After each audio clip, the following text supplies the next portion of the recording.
ఇక మా మోదవాన్ మలయ మామ ఇయ్యాలేం వెలుగు పెడతాండో పిలుద్దాం. మామ ఓ మామ పోతా పోయి గట్టిగానే అడిగత్తా. ముఖ్యమంత్రి అయితే మాత్రం నాకు భయమా? నేను ఓట్లు లేపియందే ముఖ్యమంత్రి అయినా తగ్గేది లేదు. ఇలా గట్టిగానే తరుముతాయి. ఇక అడుగుడే ఇడిచిపెట్టేది ఎక్కడిది? వామ్మో మా మామ ఎవరి మీద నువ్వు గట్టిగానే గనమైతాను కదా. మామ ఓ మామ ఎవరి మీద నేను గంతగానే గుస్సైతాను. ఆఫీస్కి రావా? ఏంది ఆఫీసు లేదు, నా లొట్ట లేదు. ఇలా నువ్వు నన్ను మందలిచ్చినావు అనుకో, చెవులు విండి చేతిలో పెడతాయేమనుకుంటాను. అబ్బా మామ నేను కూడా పెద్ద సార్కు సమాధానం చెప్పాలి కదా. జర పుణ్యం ఉంటదే. ఎడిపోతానో చెప్పరాదు. ఇంకెటు పోతానే పోరి, డైరెక్ట్ రేవంత్ రెడ్డి దగ్గరికి పోతానా?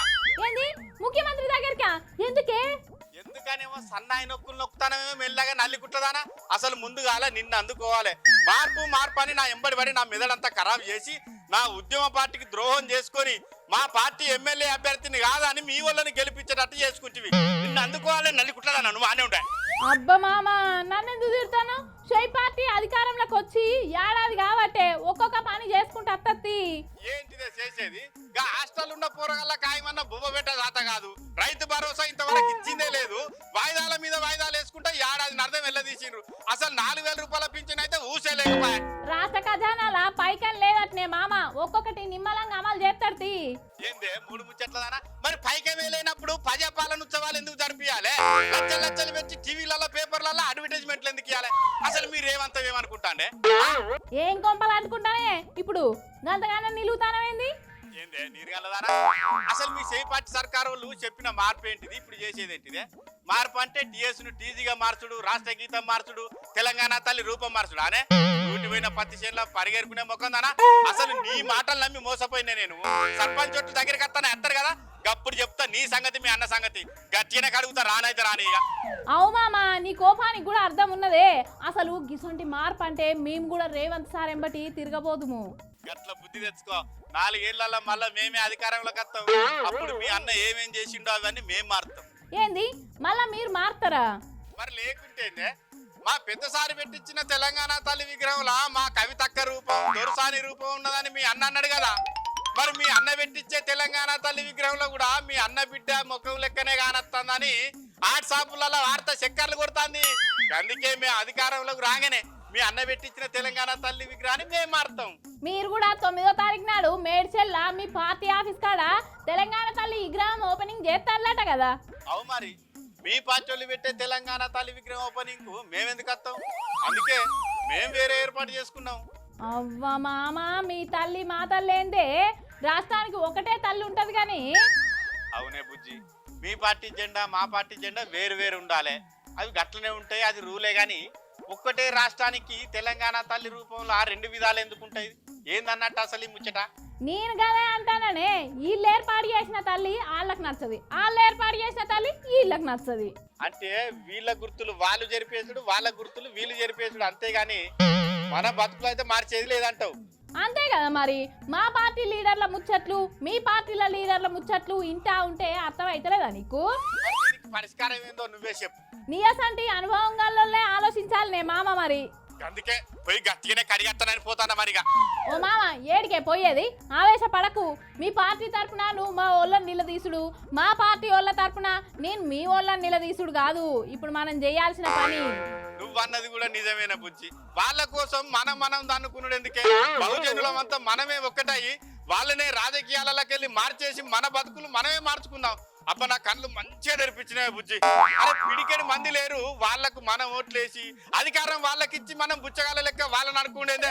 రాని కొడుకులారా ఎట్టెట్లంతారో ఓట్లకి ఇక మీ సంగతి చెప్తే ఇక మంచిగానే ఉంటది. ఇక మా మామ మాటలు చూస్తుంటే గట్టి నిర్ణయమే తీసుకున్నాడు అనిపిస్తుంది. మరి గిదే పట్టు మీద ఉంటాడో కోటర్ సీసా పచ్చ నోటు చూపెడితే మారతాడో మరి చూడాలి. ఇక ఎంత పెద్ద స్థాయిలు ఉన్నా మహిళల మీద చూపించే వివక్షణ అయితే తగ్గుతలే లేదుల్లా. ఇక ఆడోళ్ళన్న చిన్న చూపు అయితే పోతనే లేదు. సంపూర్ణ స్వేచ్ఛ స్వాతంత్రం అయితే స్త్రీలకు ఇంకా రానట్టే ఉన్నది ఈ పురుషాధిక్య సమాజంలో. ఇక అడుగడుగున ఆడవిళ్ళలు అవమానాలు ఎదుర్కోవాల్సిందేనా? ఇంకెప్పుడు మారుతుంది ఈ సమాజం? ఇంకో గీ మేడంకు గట్టే అయిందట గదేందో మీరు కూడా చూడుర్రి. ఈ అక్క చిన్న సీఎం సార్తోనేమో చెప్తాంది, దండాలు పెట్టి మరీ మొరబెట్టుకుంటుందంటే ఏదో దండి ముచ్చటే. ఈ అక్క జేఎన్టీయూలో ప్రొఫెసర్గా కొలువు చేస్తుంది. అయితే నిన్న జేఎన్టీయూలో అంబేద్కర్ వర్ధంతి కార్యం ముందటేసుకుంటే ఆ కార్యక్రమానికి చిన్న సీఎం సార్ వచ్చిండు. ఇక గప్పుడే గీ అక్క సార్ను కలిసి గిట్ల చెప్పుకొచ్చింది. ఈ రోజు నాకు జరిగిన అవమానము జీవితంలో ఏ ఉమెన్ ఫ్యాకల్టీకి కానీ ఉమెన్కి కానీ గర్ల్స్ స్టూడెంట్స్కి కూడా జరగద్దు. మా రిజిస్ట్రార్ జ్ఞానో వెంకటేశ్వర్లు ఆయన పేరు. ఆయన నిన్నటి మధ్యాహ్నం ఆయన 3 కార్లు వాడుకుంటున్నాడు, 3 డ్రైవర్లు వాడుకుంటున్నాడు. నేను ఒక డ్రైవర్ని ఇమ్మంటే నీకు యంగ్ డ్రైవర్ కావాలా అని పబ్లిక్లో 22 మంది డైరెక్టర్ల మధ్య నీకు యంగ్ డ్రైవర్ కావాలా లేదంటే 4 డ్రైవర్లు కావాలని అసభ్య పదజాలం వాడి నన్ను అసభ్యకరంగా మాట్లాడాడు. ఇన్నారులా ఎంత పెద్ద కొలువులున్నా ఆడోళ్ళకైతే వేధింపులు తప్పుతలేవు. అసలు ఆ రిజిస్టారు వాళ్ళ ఇంట్లోకెళ్ళి జీతాలు ఇస్తాడు అనుకుంటాడా? ఇంత పెద్ద కొలువులుండి కూడా మహిళలను గౌరవించాలనే కనీస మర్యాద తెలియనోడు గంత పెద్ద కొలువెట్లెక్కిండో.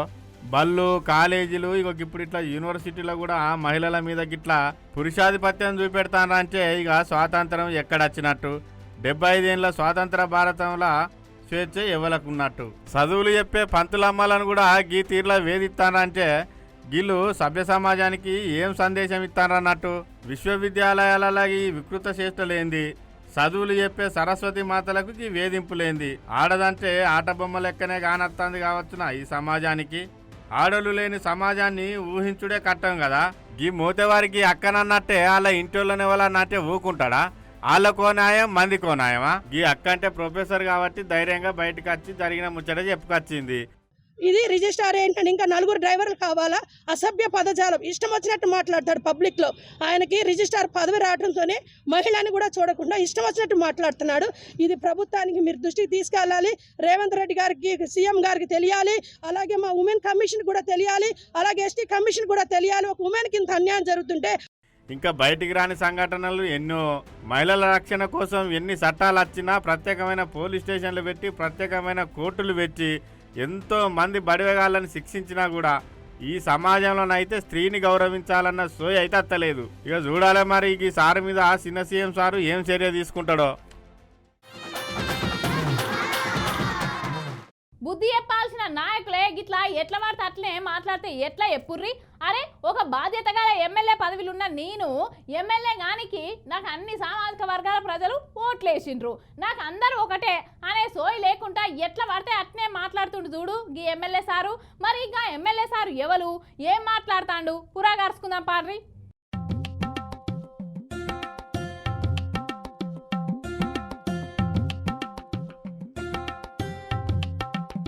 షాద్నగర్ ఎమ్మెల్యే వీర్లపల్లి శంకరన్న ఏమో మాట్లాడుతాండు, ఇందామో పారి. ఇవ్వాల కూడా చెప్తున్నా, మళ్ళా నేను వాడొద్దు కానీ ఈ వెల్బన్న మీరు ఖబర్దార్ ఇప్పటి నుంచి నడవనీయరా. ఒకవేళ ఇటువంటి కుట్రలు పన్నితే రాష్ట్ర ముఖ్యమంత్రి తెలియకుండా కూడా మేం కాంగ్రెస్ నాయకులము, బలమైన నాయకులము ఉన్నాం. మేము ఇక్కడ బయటకు వస్తే మీ భాషింగాలు కడతాం, మీ ఈపులు భాషింగాలు విమానాలు మోతాయి చెప్తున్నా. ఊరిని మంచిగా బొట్టు పెట్టుకొని శాంతవంతుని లెక్కనే ఉన్న ఎమ్మెల్యే సారు వెలుమ సామాజిక వర్గం మీద గింతగనం గరమైతాండే ఎందుకో? ఎలుమ సామాజిక వర్గం కొడుకులారా మీ అంతు జుత్తా సంపుతం చీరుతాం ఈపులు బాసింగాలు చేస్తామని పూనకాలొచ్చినట్టే ఊగిపోతాండు పో. అగో గంతగనం తిడుతాండు గీ అన్నకు గాళ్ళు ఏమన్యాలని చేసిండ్రు అనుకుంటాన్రా? అయితే ఒక అన్న వీర్లపల్లి శంకర్ అన్న దగ్గరికి ఇంటర్వ్యూ కోసం వచ్చిండట. ఇక అన్న కేసీఆర్ సార్ గురించి ముచ్చట దిజంగానే సార్ గురించి కాకుండా సారు సామాజిక వర్గాన్ని అందరిని మడత పెట్టి ఓ గిట్ల పురాణం అందుకున్నాడు. ఈ అన్న బాధ్యత గల ఎమ్మెల్యే అయ్యుండి కూడా ఆగి తిట్ల పురాణం ఏంది కావచ్చు? నాలిక అది తాటిమాట. రాజకీయ నాయకుడు అన్నప్పుడు రాజకీయంగానే విమర్శలు చేయాలి గాని ఒకవేళ ఆళ్ళకాళ్ళకేమన్నా వ్యక్తిగతంగా పంచాయతీలు ఉంచే ఆయన పేరు పెట్టి మాట్లాడాలి గాని గిట్ల కులం అందరినీ కలిపి తిట్టుడేందని గట్టిగానే గరమైతాండ్రు వెలుమ సమాజం అందరూ.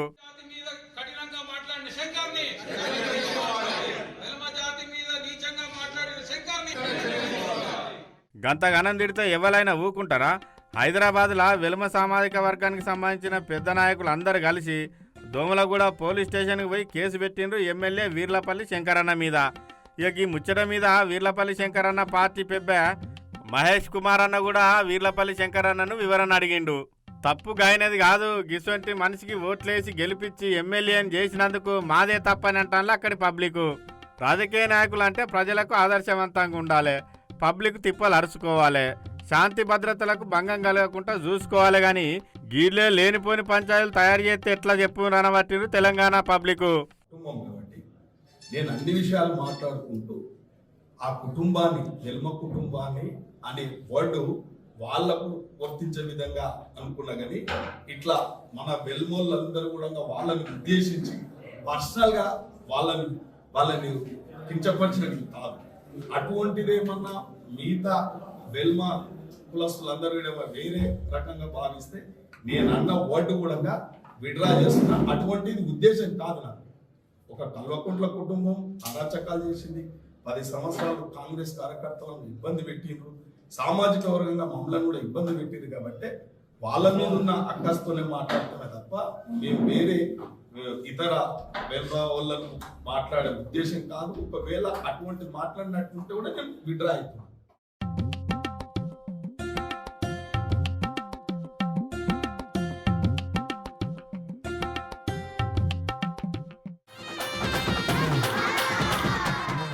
డాక్టర్ రైస్ వారి షుగర్ ఫ్రీ రైస్ సమర్పించు బరాబర్ ముచ్చట్లలో చిన్న బ్రేక్.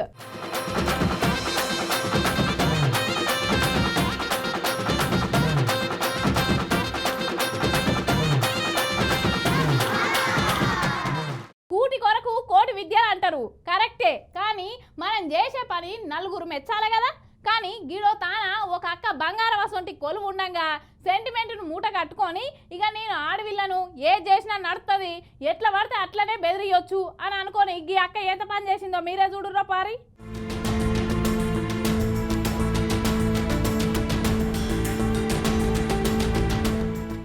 ఈ రోజుల్లో ఈజీ మనకి అలవాటు పడ్డ కొంతమంది ఆడోళ్ళు మొగోళ్ళు అనే భేదం లేకుండా మనిషికో దుకాణం తెడతాను. అలా గిదొక్కటి అన్నట్టు ఇగో గీ ఫోటోల కనబడేటామె వెమ్లవాడ పోలీస్ స్టేషన్ లా లేడీ హోంగార్డుగా పనిచేస్తుంది. అయితే ఈమె పోలీస్ డిపార్ట్మెంట్ లో పనిచేస్తుంది కాబట్టి పోలీస్ స్టేషన్ కు సైబర్ క్రైమ్లు కేసులు, మనీ లాండరింగ్ కేసులు, ఇట్లా రకరకాల కేసులన్నీ పోలీస్ స్టేషన్ కి వస్తాయి కదా. అయితే ఈమె ఆ కేసులన్నిటిని బాగా గమనించి ఇగో గీమెకి పని ముందటేసుకున్నది. అసలు ముచ్చట ఏంటిదంటే మంచిగా రూపాలు ఉన్న వాళ్ళని చూసి వాళ్ళ దగ్గర మా ఇంటి ఆయనకు బాగలేదన్నా, బాగలేదు సారు ఆదుకోండి జరనన్నా అని అప్పులు చేస్తుంది. ఇక తిరిగాళ్ళు ఇచ్చినప్పుడు అడగబోతే బ్లాక్ మెయిల్ దందకు తెరలేపుతుంది అన్నట్టు. ఇక గట్లనే రిటైర్డ్ చేయి ద్వారకా శేఖర్ అన్నట్టు ఆయన దగ్గర నా పెనిమిటికి పెయిల మంచిగా లేదని 3 లక్షల రూపాయలు అప్పు తీసుకున్నదట. ఇక తిరిగి ఆయనే అప్పు తీసుకున్న పైసలు ఇవ్వమని అడిగే వరకల్లా ఫోటోలు మార్పింగ్ చేసి బెదిరించుకుంటా నీకు సిల్లి గవ్వ కూడా ఇచ్చేది లేదు ఇంకా అని చెప్పి బెదిరించుకుంటా ఇంకో 5 లక్షలు డిమాండ్ చేసిందట. 5 లక్షలు కనుక ఇవ్వకపోతే ఈ ఫోటోలు బయట పెడతానని. ఇంకేమున్నది, ఫోటోలు బయట పెడితే సారు నా ఇజ్జత్ అంతా పోతుందని చెప్పి 5 లక్షలు సమర్పించుకున్నాడు అన్నట్టు. ఇక దందేదో మంచిగానే ఉన్నది అనుకున్న హోంగార్డ్ అక్క ఇంకా కొన్ని రోజులకు మళ్ళీ 3 లక్షల రూపాయలు డిమాండ్ చేసిందట ఈ సారును. ఓర్ని ఇప్పటికే గన్ని రూపాయలు సమర్పించుకున్నా గిట్లా ఇచ్చుకుంటా పోతే నా కొంపకే సరిపెట్టేటట్టున్నది ఈమె అని ఇక ధైర్యం చేసి పోలీస్ స్టేషన్ లో ఫిర్యాదు చేసిందట ఈమె మీద. ఈమె మిగిలిన భాగవతం అంతా ఈ పోలీస్ సార్ చెప్తాడు ఇనుండ్రి. బ్లాక్ మెయిల్ చేస్తుంది అన్నట్టు, ఎక్స్ట్రాక్షన్ చేస్తుంది. వాళ్ళ పాత ఫ్యామిలీ ఫొటోస్ని మార్కింగ్ చేసి అవి వేరే రకంగా పెట్టి ఆ ఫొటోస్ అన్ని వైరల్ చేస్తా, నువ్వు నాకు 5 లక్షలు ఇవ్వకపోతే నేను ఈ ఫొటోస్ అన్ని వైరల్ చేసి నీ వరకు భంగం కలిగించే విధంగా అట్లా చర్యలు చేపట్టడం, అవన్నీ మా దృష్టికి వచ్చి అతను ఫిర్యాదు చేయడంతో ఆమె మీద నిన్న కేసు చేసి రిమాండ్ పంపించడం జరిగింది. గతంలో కూడా ఈమె మీద ఒక వెమ్లవాడకు చెందిన ఒక వ్యక్తి దగ్గర ఇదే విధంగా ఒక 40 lakhs దాకా పైసలు తీసుకొని అవి ఇవ్వకుండా అతన్ని కూడా బెదిరించిన సందర్భంలో అది గతంలో కూడా కేసు నమోదైంది. అప్పుడు కూడా ఈమెని జైలుకు పంపించడం జరిగింది. చూసిన అరులా బంగారం వంటి సర్కార్ కొలు ఉన్నాక గిదేం బుద్ధి అని పోలీసు వాళ్ళు సీరియస్ గా తీసుకొని కిలాడి లేడి మీద కేసు కట్టి రిమాండ్ కు తోలిచ్చిండ్రట. ఇదే మరి దురాశ దుఃఖానికి చేయటంటే.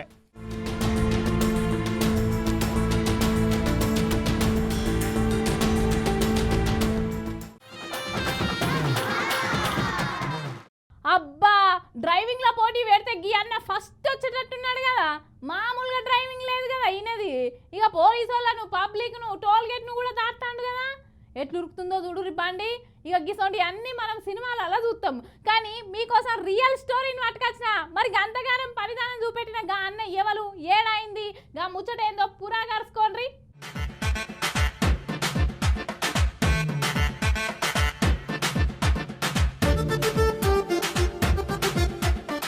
ఇదెక్కడి మాస్ పర్ఫార్మెన్స్ రా నాయన, దొంగలు కూడా గింత పని మంతులు ఉన్నారు. జరుగురి అంబులెన్స్ లెవెల్ కు ఆపతున్నది, సైరన్ వేసుకొని వస్తుందని అందరూ పక్కకు జరిగిరు. కానీ వెనక సీరి పోలీసు వాళ్ళ బండి వచ్చుడుతోని జనాలకి ఏం అర్థం కాలే. సినిమాలల్లా ఈ రోజు వెళ్ళినట్టే తోలుతుండు అంబులెన్స్ ను. బండి కొన్నప్పటి నుంచి ఓనర్ కూడా ఈ తీర్ల నడపకుండొచ్చు. మరి గీ ముచ్చట బరాబర్లకు ఎందుకు పట్టుకొచ్చిర్రు అంటారా?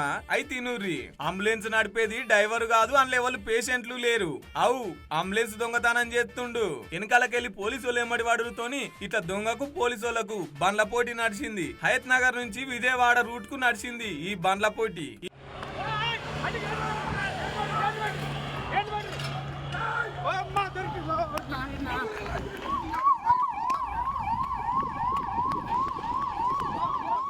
ఈ కార్ను దొంగతనం చేసుడు కంటే డ్రైవర్ కొలువు చేసిన బతుకు బాగుపడు కదరా నాయన. టోల్ గేట్ ను కూడా చూస్తలేదు. నాకెవ్వరు అడ్డు లేరు అనుకుంటేనే చంపుతుండు బండి. ఇట్యాల మండలం కాడ పోలీసులంతా పట్టుకుందామని కాపు కాసిర్రు. ఆడ ఏఎస్ఐ జాన్ రెడ్డి అన్నను గుద్దితే దెబ్బలు బాగానే తాకినాయంట. హైదరాబాద్ లో ఓ ప్రైవేట్ దవాఖానలో చికిత్స పొందుతున్నాడు. బగ్గనే దెబ్బలు తాకుడుతోని ఆ పోలీస్ అన్న పరిస్థితి అటో ఇటో అన్నట్టే ఉందంట.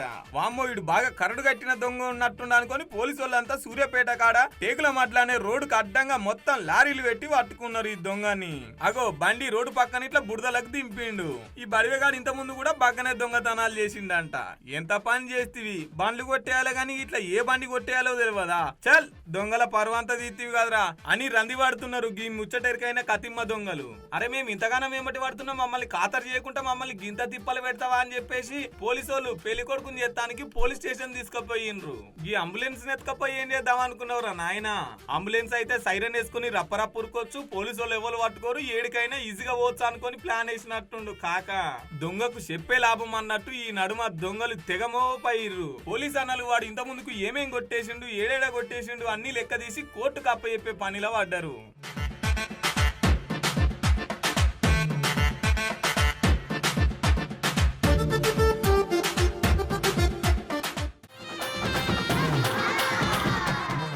పొలిటికల్ లీడర్లంతా ఎవరి ఆఫీసులలో వాళ్ళు మాట్లాడు, ఎవరి కాళ్ళు ప్రెస్ మీట్లు పెట్టుకున్నాడు ఒక ఎత్తు అయితే, ఇక గెలిచిన లీడర్లంతా ఒకతాన కూర్చొని మాట్లాడుకున్నాడు ఇంకో ఎత్తు.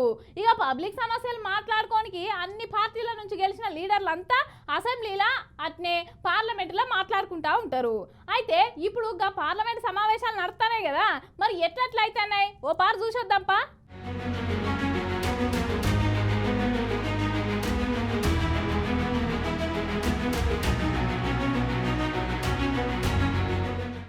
అబ్బా పార్లమెంట్ లో సమావేశాలు అయితే బాగా గరం అవుతున్నాయి అబ్బా. ఇక నిన్న అందరూ పోగానే హౌస్ చెకింగ్ చేస్తే రాజ్యసభ ఎంపీ అభిషేక్ స్వింగి సీట్ కాడ నోట్ల కట్ట దొరికిందట. ఇక తెల్లారి మీ అందరికి చెప్పుడు నా బాధ్యత అనుకుంటా రాజ్యసభ చైర్మన్ అందరి ముంగట్నే చెప్పిండట. అగో గట్లెట్లా మా ఎంపీ గారి పేరు తీస్తారు, ఎంక్వైరీ ఏలాగా అని చెప్పేసి రచ్చ నడిచింది. I reached the inside of the house yesterday at 12:57 p.m. in the afternoon. The house rose at 1 p.m., 3 or 4 minutes after I entered the house. From 1 to 1:30, I sat with Mr. Ayodhya Prasad in the canteen in Sangam and had lunch. At 1:30, I left Park. So my total stay in the house yesterday was 3 minutes and my stay in the canteen was 30 minutes. I find it bizarre that even on such issues, politics is raised. అగో inner కదా MP గారు ఏమంటున్నారు, గా పైసలతోని నాకు సంబంధం లేదు, నేను 12:57 లోపలికి వచ్చిన మధ్యాహ్నం 1కి సభ వాయిదా అనేవాడే, 1:35 దాకా అయోధ్య క్యాంటీన్ లో ఆడ కూర్చొని సపరేకి ఇంటికి పోయినా నాకు సంబంధం లేదు ఆ పైసలతోనే అంటుండు. ఇంగిటు హయత్ నగర్ పోలీస్ స్టేషన్ కాడ ఎంపీ చామల కిరణ్ కుమార్ రెడ్డి అన్న, ఎమ్మెల్యే మల్రెడ్డి రంగారెడ్డి అన్న పోలీస్ స్టేషన్ లోనే ప్రెస్ మీట్ పెట్టిరు.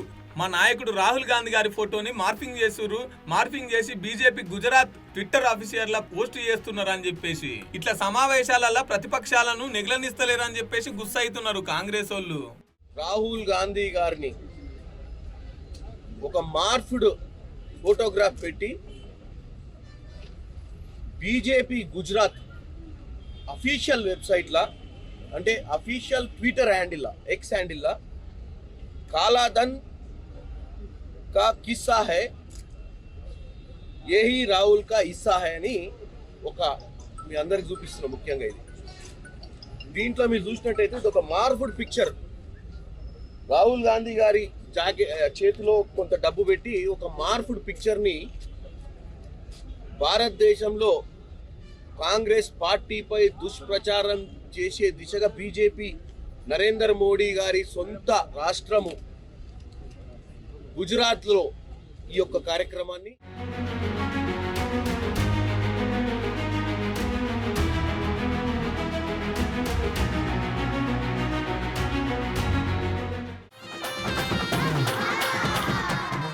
మీకోసం వైరల్ న్యూస్లు పట్టుకొచ్చిన చూసేయండి.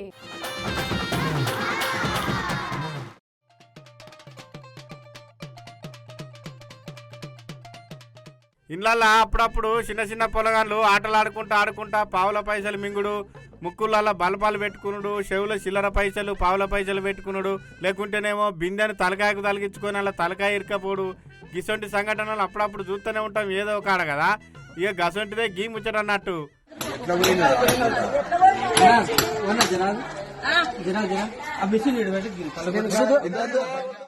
ఈ బుజ్జావను చూడుండ్రి.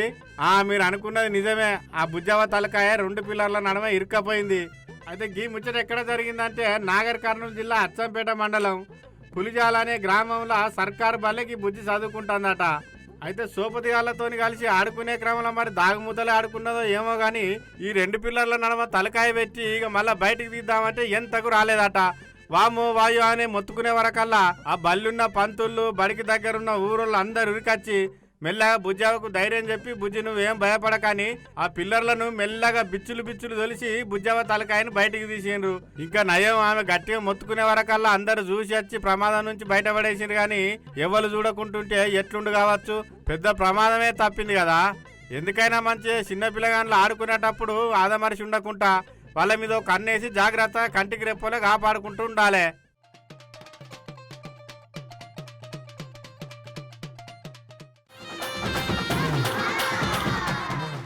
ఇవి ఇయాల్టి ముచ్చట్లు. రేపటి బరాబర్ ముచ్చట్లలో మళ్ళా కలుద్దాం. అంతవరకు చూస్తూనే ఉండు బీఆర్కే న్యూస్ తెలుగు సత్తా. రేపు మళ్ళీ వస్తా.